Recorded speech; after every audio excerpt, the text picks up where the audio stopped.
बिस्मिल्लाहिर्रहमानिर्रहीम रब्बी यस्सिर वला तुअस्सिर वतम्मिम बिलखैर रब्बी ज़िदनी इल्मा फ़ाऊज़ु बिल्लाहि मिनश्शैतानिर्रजीम बिस्मिल्लाहिर्रहमानिर्रहीम या बनी इसराईल ज़्कुरू निअमती अल्लती अनअमतु अलैकुम। ऐ बनी इसराइल, तुम मेरी नेमतों को याद करो जो मैंने तुम्हारे ऊपर इनाम की हैं।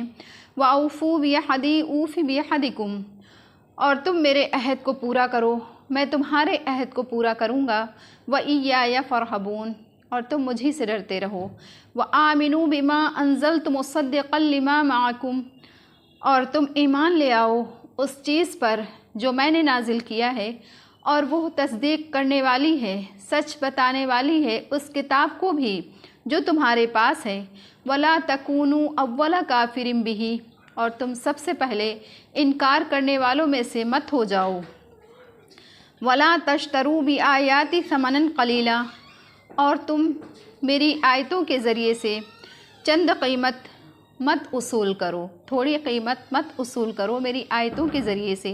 वइय्याया फत्तकून, और तुम मुझी से बचते रहो। वला तलबिसुल हक़्क़ बिलबातिल व तक्तुमुल हक़्क़, और तुम हक़ को बातिल के साथ मत मिलाओ। व तक्तुमुल हक़्क़, और हक़ बात को मत छुपाओ। व अंतुम तालमून, हाल ये कि तुम जानते हो। तीन तरीक़े के तबके हो गए थे। एक तो जो खुल कर के इनकार कर रहे थे तो वो काफिरीन और मुनकरीन थे, और दूसरा मुनाफिकों का तबका था जो मुसलमानों के सामने तो अपने को ये बताते थे कि हम ईमान लाएं, और लेकिन वो अपने गिरोह के साथ, अपने लोगों के साथ मिलते तो यही कहते थे कि हम तुम्हारे साथ हैं। तो इस तरीक़े से उनके दिल में ईमान नहीं था, तो वो मुनाफिकीन कहलाए, और तीसरे वो मोमिनीन थे। तो यहाँ मुश्रिकीन मुनाफिकीन के तीनों तबकों को खिताब करके सबको अल्लाह ताला की इबादत की ताकीद की गई है, और कुरान मजीद के एजाज़ का ज़िक्र करके सबको ईमान की दावत दी गई है, और अल्लाह ताला की कुदरत कामला वाज़े की गई है, ताकि अल्लाह ताला की इताअत और इबादत की तरगीब और नाफरमानी से बचने की सबको फ़िक्र होनी चाहिए। सूरह बकरा के शुरू में ये बताया गया कि कुरान की हिदायत सारी ही मखलूक के लिए आम है, मगर इससे फ़ायदा सिर्फ़ ईमान वाले ही उठाएंगे। इस आयत में बनी इसराइल से मुखातब किया गया है कि इसराइल इब्रानी ज़ुबान का लफ्ज़ है, इसके माने हैं अब्दुल्ला। ये हज़रत याक़ूब अलैहिस्सलाम का दूसरा नाम है। बाज़ उलमा ने फ़रमाया कि रसूलुल्लाह सल्लल्लाहु अलैहि वसल्लम के अलावा किसी और नबी के और नाम नहीं हैं। हज़रत याक़ूब अलैहिस्सलाम के दो नाम हैं, याक़ूब और इसराइल। कुरान में याक़ूब अलैहिस्सलाम का दूसरा नाम ले करके मुखातब किया गया। इसमें हिकमत यह है कि ख़ुद अपने लक़ब और नाम ही से उनको मालूम हो जाए कि हम अब्दुल्लाह यानी कि अल्लाह की इबादत गुज़ार बंदे की औलाद हैं। हमें भी उनके नक्श कदम पर चलना चाहिए। अल्लाह ताला ने फ़रमाया, ऐ बनी इसराइल, तुम मेरे उन एहसानों को याद करो जो मैंने तुम पर इनाम किए हैं, ताकि उन नेमतों का हक़ अदा करने यानी कि ईमान लाने की तौफ़ीक़ हो जाए।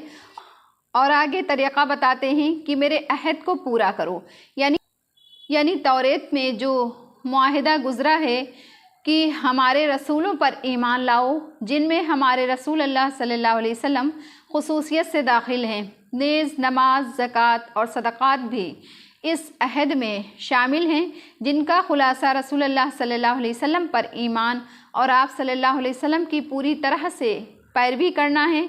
हज़रत इब्न अब्बास रज़ियल्लाहु अन्हु ने फ़रमाया कि इस अहद से मुराद मोहम्मद सल्लल्लाहु अलैहि वसल्लम का इत्तबा करना है। खुलासा ये है कि बनी इसराइल, तुम मेरा अहद मोहम्मद सल्लल्लाहु अलैहि वसल्लम के इत्तबा का पूरा करो, मैं अपना अहद यानी कि तुम्हारी मग़फ़िरत और जन्नत का पूरा करूँगा।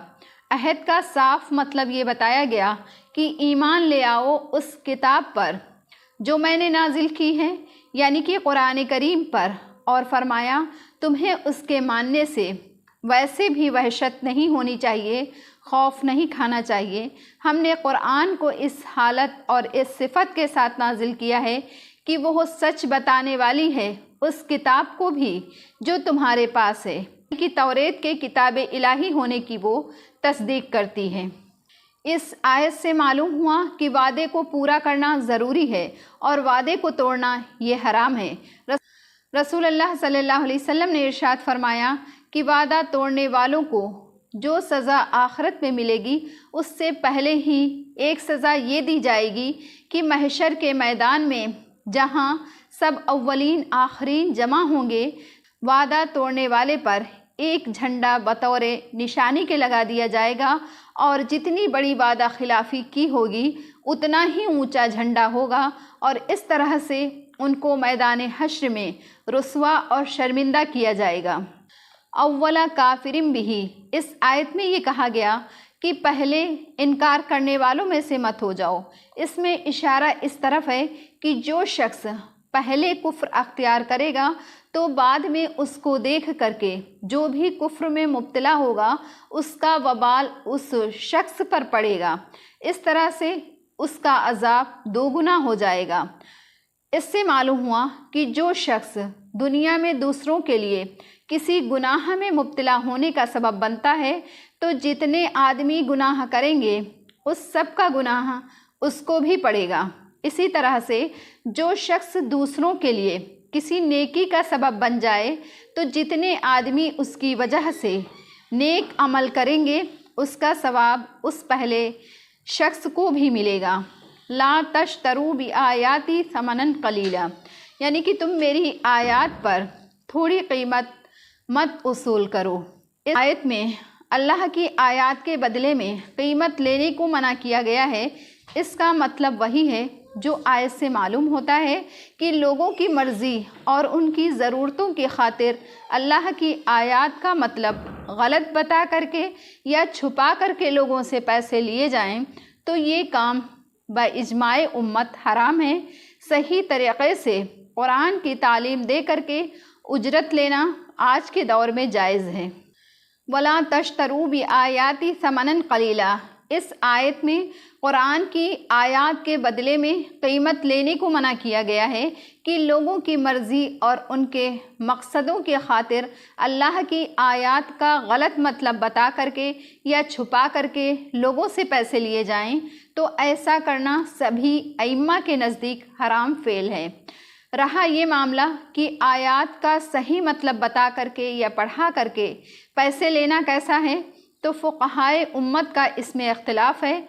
इमाम मालिक और शाफ़ी रहमतुल्लाह अलैह, अहमद इब्न हम्बल रहमतुल्लाह अलैह के नज़दीक जायज़ है और इमाम आज़म और अबू हनीफ़ा मना फरमाते हैं।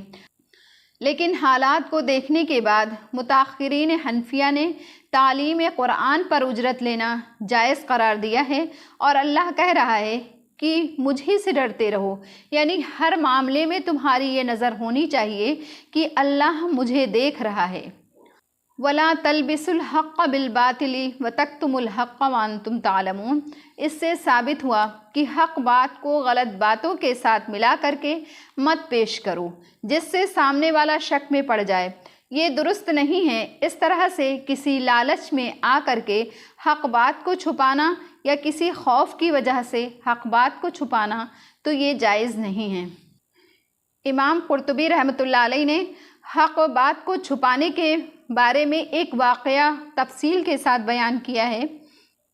एक मरतबा सुलेमान बिन मलिक मदीना पहुँचे और वहाँ पर कुछ रोज़ तक क़याम किया तो लोगों से उन्होंने पूछा कि मदीने तैयबा में अब कोई ऐसा आदमी मौजूद है जिसने किसी सहाबी की सोहबत पाई हो। लोगों ने बताया कि हाँ, अबू हाजिम ऐसे शख्स हैं। सुलेमान अलैहिस्सलाम ने अपना आदमी भेज करके उनको बुलवाया और जब वो तशरीफ़ लाए तो सुलेमान ने कहा कि ए अबू हाजिम, ये क्या बेमुरव्वती है और क्या बेवफ़ाई है। अबू हाजिम ने कहा, मेरी क्या बेवफ़ाई देखी है। सुलेमान ने कहा कि मदीने के सब मशहूर लोग मुझसे मिलने आए, आप नहीं आए। अबू हाजिम ने कहा, अमीरुल मोमिनीन, मैं आपको अल्लाह की पनाह में देता हूँ इससे कि आप कोई ऐसी बात कहें जो वाक़े के ख़िलाफ़ हो। इससे पहले ना आप मुझे जानते थे और ना ही मैंने आपको देखा था। ऐसे हालात में ख़ुद मुलाकात के लिए आने का कोई सवाल ही पैदा नहीं होता, फिर बेवफ़ाई कैसी। सुलेमान ने जवाब सुनकर ابن شہاب زہری اور مجلس کی طرف دیکھا تو امام زہری رحمۃ اللہ علیہ نے فرمایا ابو حازم نے صحیح فرمایا ہے، آپ نے غلطی کی ہے۔ اس کے بعد سلیمان نے اپنا پہلو بدل کر کے کچھ سوالات شروع کیے اور کہا، اے ابو حازم، یہ کیا بات ہے کہ ہم موت سے گھبراتے ہیں؟ آپ نے فرمایا وجہ یہ ہے کہ آپ نے اپنی آخرت کو ویران اور دنیا کو آباد کیا ہے، اس لیے آبادی سے ویرانے کی طرف جانا یہ پسند نہیں ہے۔ سلیمان نے تسلیم کیا اور پوچھا کہ کل اللہ تعالیٰ کے سامنے حاضری کیسے ہوگی؟ فرمایا کہ نیک عمل کرنے والا تو اللہ تعالیٰ کے سامنے اس طرح سے جائے گا، نیک عمل کرنے والا تو اللہ تعالیٰ کے سامنے اس طرح سے جائے گا جیسا کوئی مسافر سفر سے واپس اپنے گھر والوں کے پاس جاتا ہے، اور برے عمل کرنے والا اس طرح سے جائے گا جیسے کوئی بھاگا ہوا غلام پکڑ کر کے اپنے آقا کے سامنے، مالک کے سامنے حاضر کیا جائے۔ سلیمان یہ سن کر رو پڑے اور کہنے لگے کہ کاش ہمیں معلوم ہوتا کہ اللہ تعالیٰ نے ہمارے لیے کیا صورت تجویز کر رکھی ہے۔ ابو حازم نے فرمایا کہ اپنے اعمال کو اللہ کی کتاب پر پیش کرو تو خود ہی پتہ چل جائے گا۔ سلیمان نے دریافت کیا کہ قرآن کی کس آیت سے یہ بات پتہ چلے گی؟ فرمایا اس آیت سے، ان الابرار لفی نعیم و ان الفجار لفی جہیم، یعنی بلا شبہ نیک عمل کرنے والے جنت کی نعمتوں میں ہیں اور نافرمان اور گنہگار دوزخ میں ہیں۔ سلیمان نے کہا کہ اللہ تعالیٰ کی رحمت تو بہت بڑی ہے، وہ بدکاروں پر بھی حاوی ہے۔ فرمایا ان رحمت اللہ قریب من المحسنین، یعنی اللہ تعالیٰ کی رحمت نیک عمل کرنے والوں سے قریب ہے۔ سلیمان نے پوچھا، اے ابو حازم، اللہ کے بندوں میں سب سے زیادہ کون عزت والا ہے؟ فرمایا وہ لوگ جو عقل رکھنے والے ہوں، جو نرمی کرنے والے ہوں۔ پھر پوچھا کون سا عمل افضل ہے؟ تو فرمایا کہ فرائض اور واجبات کی ادائیگی حرام چیزوں سے بچنے کے ساتھ کرتا ہو۔ دعا زیادہ قابل قبول ہے؟ تو فرمایا کہ جس شخص پر احسان کیا گیا ہو اس کی دعا اپنے محسن کے لیے زیادہ قبول ہونے کے قریب ہے۔ پھر دریافت کیا کہ صدقہ کون سا افضل ہے؟ تو فرمایا کہ مصیبت زدہ سائل کے لیے باوجود اپنی مفلسی کے جو کچھ ہو سکے اس طرح سے خرچ کرنا کہ نہ اس سے پہلے احسان جتائے اور نہ ہی ٹال مٹول کر کے اس کو کوئی تکلیف پہنچائے۔ پھر دریافت کیا کہ کلام کون سا افضل ہے؟ تو فرمایا کہ جس شخص سے تم کو خوف ہو یا جس سے تمہاری کوئی ضرورت ہو اور تمہاری امید اس سے ہو، اس کے سامنے بغیر کسی رو رعایت کے حق بات کہہ دینا۔ پھر دریافت کیا کہ کون سا مسلمان سب سے زیادہ ہوشیار ہے؟ فرمایا وہ شخص جس نے اللہ تعالیٰ کی اطاعت کے تحت کام کیا ہو اور دوسروں کو بھی اس کی دعوت دی ہو۔ پھر پوچھا کہ مسلمانوں میں کون شخص سب سے زیادہ بے وقوف ہے؟ فرمایا وہ آدمی جو اپنے کسی بھائی کی اس کے ظلم میں مدد کرے، جس کا حاصل یہ ہوگا کہ اس نے دوسرے کی دنیا درست کرنے کے لیے اپنا دین بیچ دیا۔ سلیمان نے کہا صحیح فرمایا۔ اس کے بعد سلیمان نے اور واضح الفاظ میں دریافت کیا کہ ہمارے بارے میں آپ کی کیا رائے ہے؟ ابو حازم رحمۃ اللہ علیہ نے فرمایا کہ مجھے اس سوال سے معاف رکھیں تو بہتر ہے۔ سلیمان نے کہا کہ نہیں، آپ ضرور کوئی نصیحت کا کلمہ کہیں۔ اے امیر المومنین، تمہارے آباء اجداد نے شمشیر کے ذریعے سے لوگوں پر تسلط کیا ہے اور زبردستی ان کی مرضی کے خلاف ان پر حکومت قائم کی اور بہت سے لوگوں کو قتل کر دیا۔ یہ سب کچھ کرنے کے بعد وہ اس دنیا سے رخصت ہو گئے۔ کاش آپ کو معلوم ہوتا کہ اب وہ مرنے کے بعد کیا کہتے ہیں اور ان کو کیا کہا جاتا ہے۔ ایک شخص نے بادشاہ کے مزاج کے خلاف ابو حازم رحمۃ اللہ علیہ کی اس صاف گوئی کو سن کر کے کہا کہ اے ابو حازم، تم نے یہ بہت بری بات کہی ہے۔ ابو حازم رحمۃ اللہ علیہ نے فرمایا کہ تم غلط کہتے ہو، بری بات نہیں کہی بلکہ وہ بات کہی ہے جس کا ہم کو حکم ہوا ہے، کیونکہ اللہ تعالیٰ نے علماء سے اس کا عہد لیا ہے کہ حق بات لوگوں کو بتائیں گے، چھپائیں گے نہیں۔ وہ بات ہے کہ جس کے لیے یہ واقعہ بیان کیا گیا ہے۔ سلیمان نے پھر سوال کیا کہ اچھا اب ہمارے درست ہونے کا کیا طریقہ ہے؟ فرمایا کہ تکبر چھوڑ دو اور نرمی اختیار کرو اور حقوق والوں کو انصاف کے ساتھ تقسیم کرو۔ سلیمان نے کہا ابو حازم کیا ہو سکتا ہے آپ ہمارے ساتھ رہیں؟ فرمایا خدا کی پناہ۔ سلیمان نے پوچھا یہ کیوں؟ فرمایا اس لیے کہ مجھے خطرہ ہے کہ میں تمہارے مال دولت عزت کی طرف کچھ مائل ہو جاؤں جس کے نتیجے میں مجھے عذاب بھگتنا پڑے۔ پھر سلیمان نے کہا کہ اچھا آپ کی کوئی ضرورت ہو تو بتائیے ہم اس کو پورا کریں۔ فرمایا ہاں ایک ضرورت ہے کہ جہنم سے نجات دلا دو اور جنت میں داخل کر دو۔ سلیمان نے کہا یہ تو میرے اختیار میں نہیں ہے۔ فرمایا کہ مجھے آپ سے اور کوئی ضرورت نہیں ہے۔ آخر میں سلیمان نے کہا اچھا میرے لیے دعا کیجئے۔ تو ابو حازم نے یہ دعا کی کہ یا اللہ اگر سلیمان آپ کو پسندیدہ ہے تو اس کے لیے دنیا اور آخرت کی بہتری کو آسان بنا دے، اور اگر وہ آپ کا دشمن ہے تو اس کے بال پکڑ کر کے اپنی مرضی اور اپنے پسندیدہ کاموں کی طرف لے آ۔ سلیمان نے کہا کہ مجھے کچھ وصیت فرما دیں۔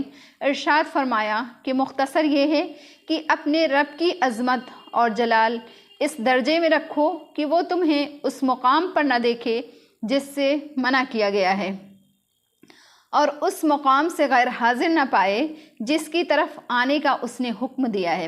سلیمان نے اس مجلس سے فارغ ہونے کے بعد انہیں 100 گنیاں بطور ہدیے کے ابو حازم کے پاس بھیجی۔ ابو حازم نے ایک خط کے ساتھ ان کو واپس کر دیا کہ خط میں لکھا تھا کہ اگر یہ 100 دینار میرے کلمات کا بدلہ ہیں تو میرے نزدیک خون اور خنزیر کا گوشت اس سے بہتر ہے، اور اس لیے بھیجا ہے کہ بیت المال میں میرا حق ہے، تو مجھ جیسے ہزاروں علماء اور دین کی خدمت کرنے والے ہیں، اگر سب کو آپ نے اتنا ہی دیا ہے تو میں بھی لے سکتا ہوں، ورنہ مجھے اس کی ضرورت نہیں۔ صدق اللہ العلی العظیم۔